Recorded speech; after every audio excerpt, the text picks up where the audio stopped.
You'll also see on that worksheet all of the individual strengths. We'll be using this for an activity in just a little bit, but first, my name is Shannon. Hi, Shannon. I am a strengths nerd. I cannot tell you how excited I was the first time, and I've read this book like 5 times now, but the first time I read this book and it just clicked to me, it's a Strengths Quest book. It just clicked to me that, oh my goodness, I've been spending my life focusing on the things that I need to fix, to get better at. It's not always a bad thing, but what if I'm looking at the things that I'm good at and I'm investing in those and I'm honing those? Imagine how awesome I could be. And I'm speaking about myself, but I'm speaking to you guys too, because each one of you, as you know, on your name tag, has a set of strengths that is unique to you. So, what we're going to do today, we're going to talk about those strengths more in a leadership role capacity, because you guys are leaders. You're leading these SI sessions, and not only are you leaders, but you're helping create leaders, which is just an amazing thing to own. So, we're going to watch a little video that's going to walk you past Strengths Quest and into the book that's actually called Strengths-Based Leadership. It's about 8 minutes long. Honestly, it's going to recap it, summarize it better than I ever could, so that we can move on to do an activity.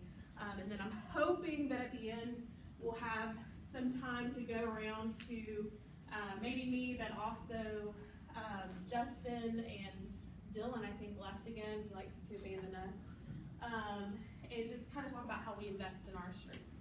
So, if you will play, sir. Come on, Simeon. I'll call you out. It's already too late. All right. Oh, there it is. People follow.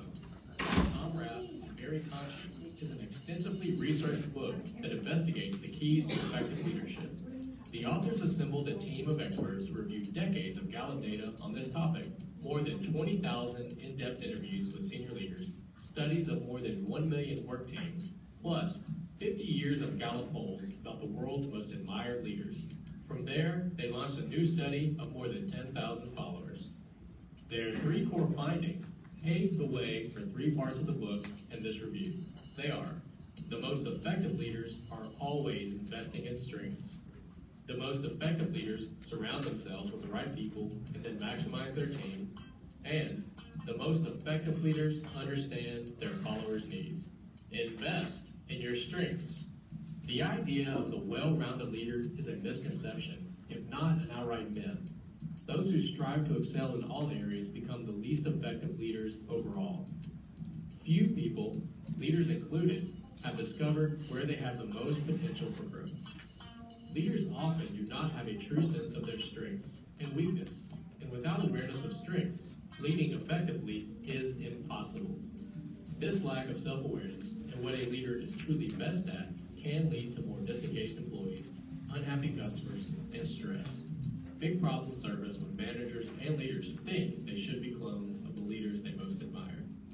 Leaders must know their strengths, but knowing the strengths of those who follow them is just as important. Citing a 2007 global Gallup poll of Gallup's own clients, the authors say most people do not have the opportunity to do what they do best every day.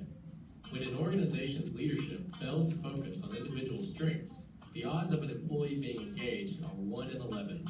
Given the chance to work in their strengths, odds of engagement skyrocket to 75%. When employees are focused on their weaknesses, self-confidence on the job likely plummets along with performance. Maximize your team. Effective leaders surround themselves with the right people and build on the strengths of each one. In many cases, however, leadership teams are a product of circumstance rather than design. Team members get promoted on knowledge, competence, and job function rather than strengths that best complement existing team members. When leaders do recruit for strength, they tend to choose people who act, think, and behave like themselves. But how can a company grow if a leader only selects like-minded people or have a similar background and personality? From the thousands of executive teams that Gallup studied, the organization found that the most cohesive and successful teams possess broad groupings of strengths. Specifically, 4 domains of leadership strength emerge: executing, influencing, relationship building, and strategic thinking. Leaders with dominant strength in the executing domain know how to make things happen. Leaders who lead by influencing help their team reach a much broader audience. Leaders who lead through relationship building are the essential glue that holds a team together. Leaders with great strategic thinking strength keep us all focused on what could be, stretching our thinking for the future. Rather than rely on a single dominant leader who tries to do everything, or individuals with similar strengths, strong teams are built with contributors from all four domains. Individuals do not need to be well-rounded, but teams should be. Investment in complementary team building that plays to each member's strengths pays big dividends in a strong, united team. 1. Conflict doesn't destroy strong teams because strong teams focus on results. Healthy debate often characterizes the most successful teams and doesn't cause them to split up. These teams are united in seeking the truth in service of results. 2. Strong teams prioritize what's best for the organization and then move forward. High performance teams keep the larger goal in view and put what's best for the organization ahead of their egos. Once decisions are made, great teams rally to help one another. 3. Members of strong teams are as committed to their personal lives as they are to their work. They bring the same level of energy to their family, social, and community lives as they do to their work lives. Highly engaged people are both satisfied with their work and personal lives. 4. Strong teams embrace diversity. Having a team whose members look at issues similarly is no recipe for success. Most engaged teams welcome diversity of age, gender, and race, while disengaged teams do the opposite. The most engaged teams look at individuals through the lens of natural strength and their diversity. 5. Strong teams are magnets for talent. Stars see top teams as a place to demonstrate their leadership and have a real impact. Getting the right strengths on a team is a good starting point, but it is not enough. The leader must continue to invest in each person's strengths and build better relationships among all team members. This allows them to think about the needs of the people they serve. Understand why people follow. You are a leader only if others follow. If you want to lead, knowing what the people around you need and expect from you is critical. Leaders are only as strong as the connections they make with each person in their circle. Too often we focus on leaders but ignore their impact on and the opinions of the people they lead. The authors asked 10,000 followers, ordinary working people, what leader has the most positive influence in your daily life?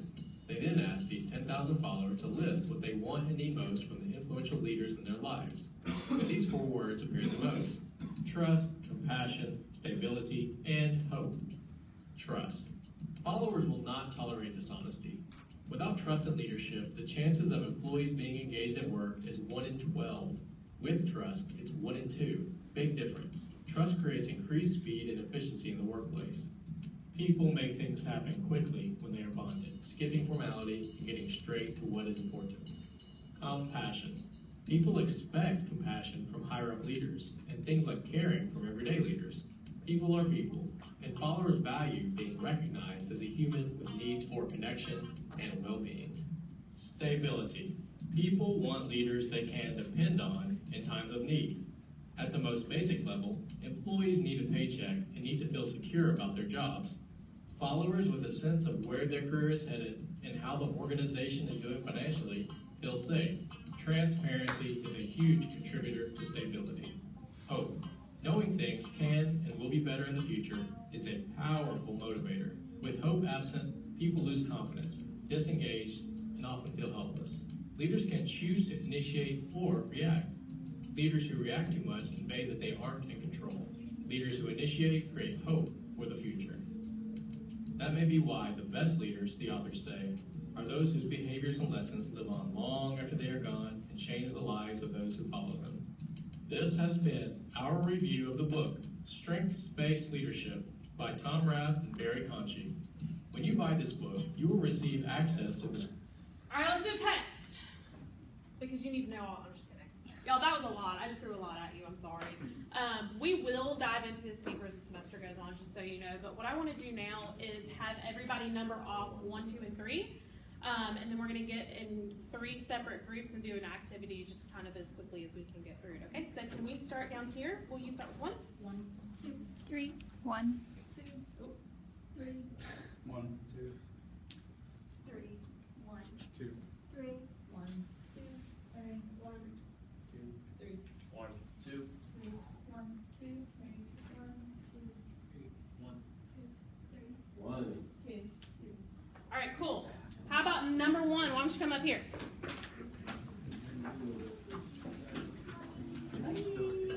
Then my 2s. And you guys, as much as you can, some of you may have to stand to do this, turn your chairs around. This is kind of a funky arrangement for this activity. So whatever you have to do to make it work. Where are my 3s at? All right. Who wants to be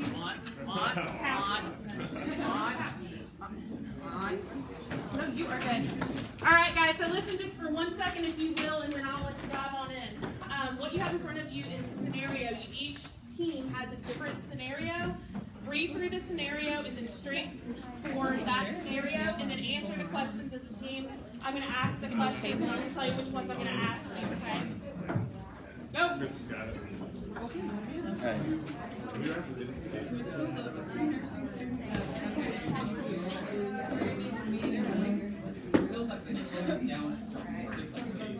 She is organized and attentive in class, although they've only been in class for days.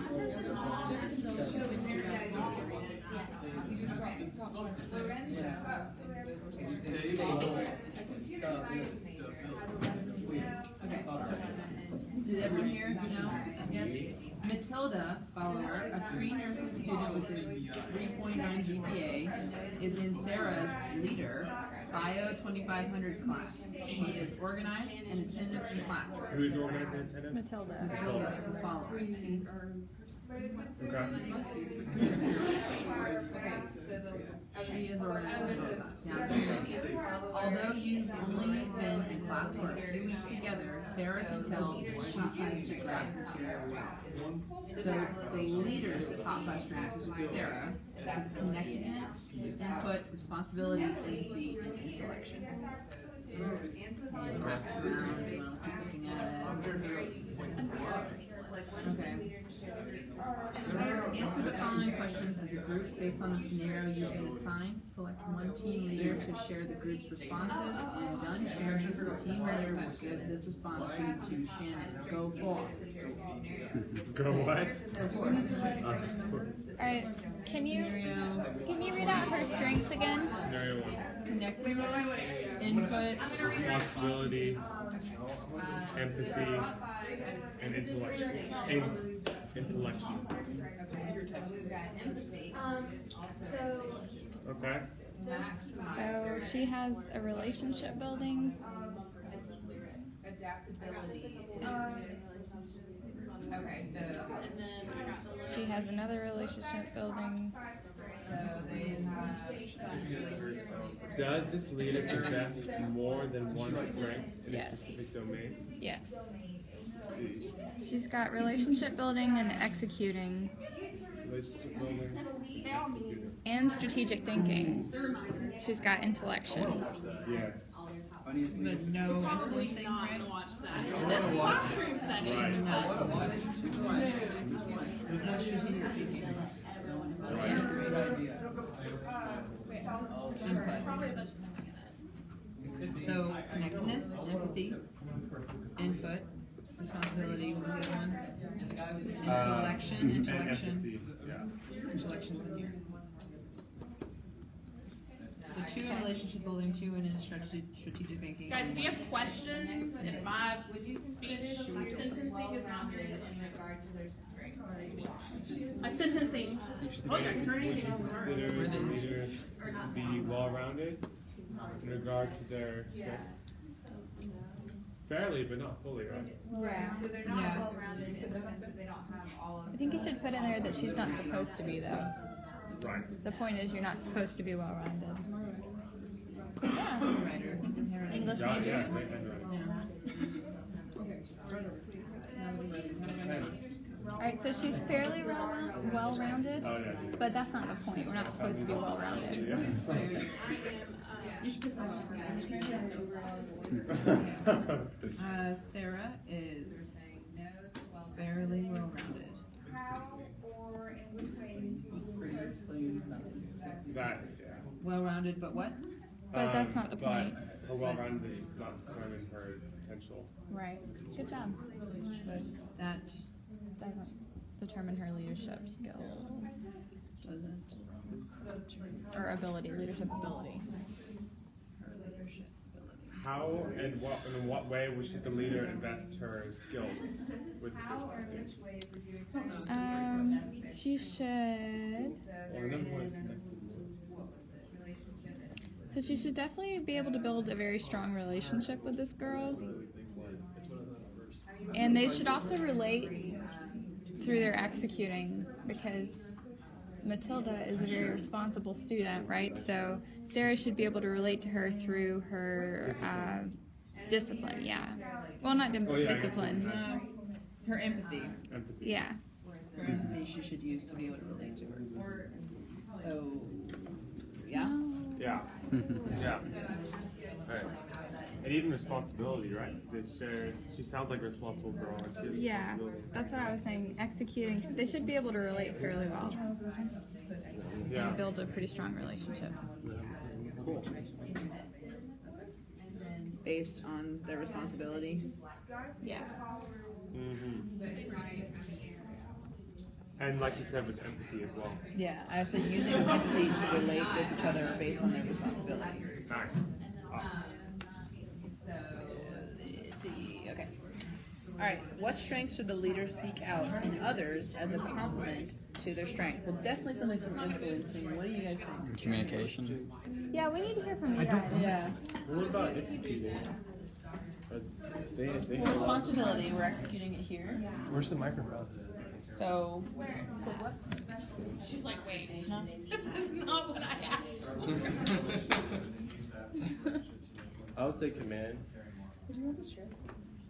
Yeah. So since she doesn't have any hardcore strengths in influencing, she would definitely want to utilize. All right, guys, we're going to take just a couple more minutes, just like you might have to in a session. We're going to bend this a little bit for time's sake, But since we got in here a little later. for like a woo factor maybe, Yeah. or like a self-assurance. Yeah, maybe more influencing, because she has two strengths in relationship building and strategic thinking, one in executing. So she lacks influence. She lacks in influencing. So influencing, what do you think out of influencing do you think would be helpful?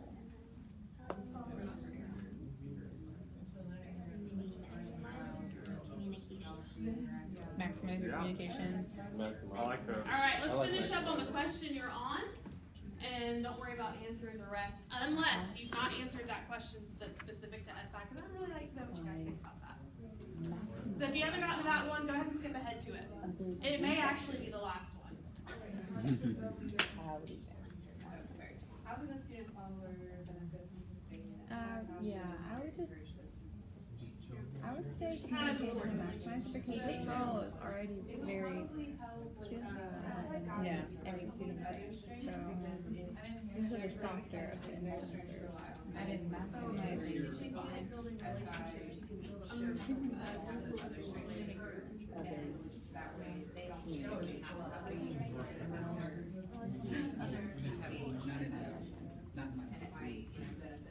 Okay, so that's this one. Alright, well, if you want to think of that one too. Oh, this one? Okay. How can the student/follower benefit from participating in supplemental instruction? How should the leader encourage them to participate? Oh, we're being recorded. But I think they're one. Wow. Guys on the spotlight, make sure it's your good side facing, alright?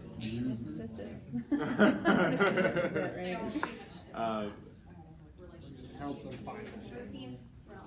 Awesome. It would help them bring that 3.9 to 4.0. I mean, that's the only thing I can really think of. She's a pretty good student. Like, And also probably helping her connect with other students. yeah, I mean, probably like. if she's very hard worker and very organized, she probably doesn't focus on being connected with other people. And she's probably And good. getting connectedness.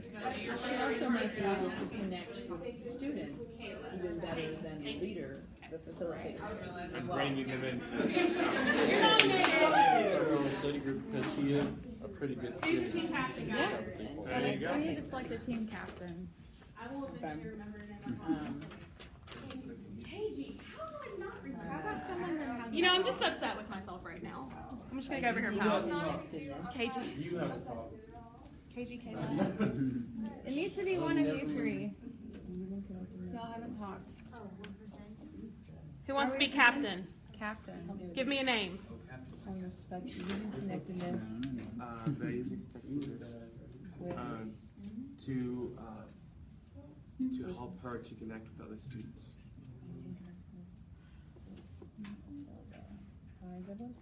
It's no pressure. It's no pressure. You're doing great. I'm just really nosy. Connect with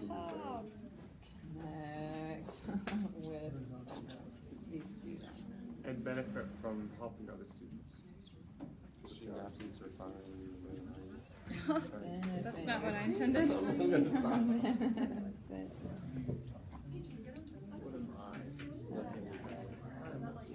You left-handed? We could use it for that. The idea is all mechanisms for facilitating. Yeah. Awesome. Who's your group leader? It's literally just reading off a piece of paper. I'm loud, but everyone knows it. So I'm about. So. I'm happy to do it. Who's my leader? Me. Wesley? Yes. Wesley. All right, guys. We will focus up real quick. I know. Follow. I actually have already forgotten the numbers. I think this is 1, 2, and 3, right? Yeah. That's a 1 for me. Okay, No, so it doesn't Wesley work that is our way. team captain for number 1. Let's have you answer. How or in which ways would you encourage this leader to invest their strengths? Give us a little bit of information on your scenario and your follower and your leader. Yes, thank you.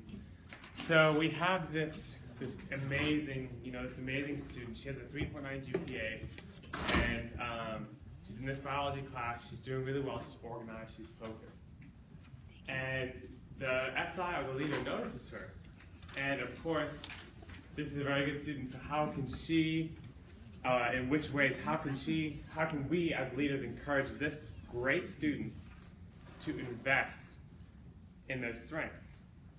We decided that using empathy, because as a leader, say I'm the leader, and my fourth one is empathy. So I could use my empathy to relate to this person based on their strength and their responsibility. Because another one of my skills is responsibility. And obviously, this student getting great grades, studying so hard, organized, we could use that empathy and to relate with that responsibility and encourage her in that. I didn't give you any wait time because I just really liked your answer. Good job, He sounds very political, doesn't he? Yeah, you got it. Like a great one. Yeah. All right, Kayla in team 2, will you come up and answer? She's like, no. You're with your peers. Ish. I'm a peer-ish. Give us a bit of information. We'll recap on your scenario and tell me. Why don't we discuss the followers' needs in your scenario? Good, but one question we didn't answer. Just kidding. Would you consider the leader in your example to be well-rounded, and why? Okay, so the scenario that we're in, there's one student, Lorenzo, who is not a science major. Well, he's like a computer science major, but he's not required to take Chem 1211 and 1212, but he's decided to take it anyways because he loved it so much in high school, and it fills a requirement for what he needs to graduate. On the first day of 1211, he meets another student named Shannon, and they are paired together to work on an assignment. So we were given the strengths of Shannon, And when asked the question, do we consider the leader well-rounded? We said no, because her strengths rely mainly in the relationship building and the influencing. So she's not like across the board with all of her strengths, which there's nothing wrong with that. But it would just say that. It's just, she's not across the board with those strengths, and yeah, that was why we. And how do you guys feel about that? How do you feel about having a leader, or even being a leader, that is maybe not well-rounded, or maybe doesn't have a strength in each one of those 4 domains? Nobody's perfect. Mine all fell in a row of each other. So Awesome. they are all strategic, and so that's great if I want to strategize, but it also leads to overthinking. So Okay. I benefit from like branching out into creativity, branching out into things like that. I try to use the ideation one. So that branches into, and I won't go into this because we obviously don't have time, but what we call the shadow side of strength, which we will, this semester, we'll spend some time talking about that. But another question with that is, what would you do as a leader if you were strong in an area to make sure that your team was moving forward, or in your case as SI leaders, that you're serving the students that you're meeting with? I try to really push myself outside my comfort zone, because I'm really a warm, friendly person, but just to be considerate that other people aren't like me, and they do require Isn't that more. wonderful? Would we get anything done if we were all alike? Do you guys think we'd ever get anything done? I mean, youthful. No, I mean, Sorry, I just jumped in. No, you're fine. I just think having that perception and just realization that, like, no, other people have needs, and that's your priority now. So just kind of filling that role. Very good. All right, guys, I would love to talk about this forever, but let's have Team 3 answer the burning question. How can the student and follower benefit from participating in supplemental instruction, and how should the leader encourage them to participate? KG, if you will come up and take that one for us. In ours, you can really hear like the echo of my voice like bouncing off this wall. It's weird. Embrace the weirdness. Weird is good. In this scenario is Ellis, who is a second semester freshman. She doesn't have a major, but she took the first 2 levels of math, which is learning support and 1101, and she's thinking about taking 1111. And her SI, Emily, is futuristic, belief, positivity, connectiveness, and self-assurance. And all of her skills concentrate in relationship, that category. And so when you ask how can the student or follower benefit from participating in supplemental instruction, well, clearly I forgot to mention that she had to work really hard just to make a B in 1101 math, so she's nervous. Clearly supplemental instruction is going to be very beneficial to her, because she does seem like she needs the extra support and the extra help, and hopefully she'll be able to work equally as hard as she did and maybe make an A this time. And she also, it says, how should the leader encourage them to participate? And the key thing that everyone noticed is that the leader, her strengths, like I said, concentrate in relationships. So they thought maybe she could have a more personal relationship with this student who needs help, because that way they would feel more comfortable coming to her sessions, and also encourage her to build relationships with the other people that regularly come to sessions. So that way it's like a friend group, and it's much more supportive. And so she doesn't feel as nervous about taking 1111 and not as overwhelmed. Very good. Guys, this is excellent. These are some things that I want you to start thinking about, the students that you're going to be meeting with. And I want you to remember that they're all coming from different places, right? You're going to have your students who, like that 4.0 student, that you really have to draw the line between this is supplemental instruction and not tutoring. This is how that's going to benefit you. Or getting that student who's nervous to come in and meet with you and really benefit from our review sessions and meeting with teams. team and building those relationships with other students. So start thinking about this. I'm about to get yelled at. It's not shocking. I talk a lot. We don't have time to have everybody talk about how to invest in your streets. So if you have questions, ask us. All right. All right. Thanks, guys. I don't know what to do with this. So I'll just take this. Yeah. Thank you. We're going. Oh, it was nice. Wesley. Hey. Did you come here? Here it is. Return stolen chair from other room or leave stolen chair from other room? I'll let you decide. That's an ethical I dilemma. guess I'll return. Ethical dilemma. You know they're gonna move around all semester anyway. I know, man. They just never go away, do they? I mean, we What I kind of understand, we're all going back to the main room, aren't we?